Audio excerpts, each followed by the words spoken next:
When I first became a writer, I was seriously obsessed with writing.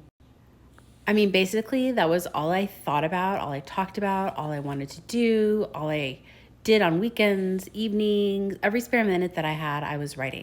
And I think that's great because that's how you learn the craft. I mean, you're not going to learn to be a good writer unless you write. But it was also really hampering my ability to write well.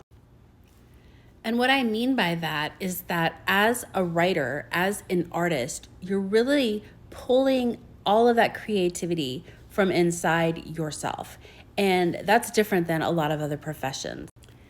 And so I think it's really important for us as writers to fill up our well, fill up our inner core of ideas and inspirations and creativity so that we can be the best writers that we want to be.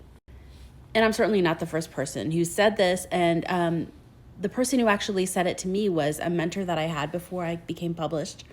Her name was Linda Barrett, and she's a writer for Harlequin. And she kind of took me under her wing, and she basically said to me, you know, what are you doing besides writing? You've got to have a life outside of that. You've got to fill up your well. And I didn't really take that advice to heart until the last few years because burnout is a real thing. And I had to kind of step away from writing or I had to quit writing. And so I finally gave myself permission to, watch a TV show or read a book or go for a walk or do something not related to writing and not to feel guilty about it. And I'm really so glad I did because I think that that has made such a big difference. And now I have more ideas than I've ever had, and I'm writing more than I've ever been writing. And I feel really good about that.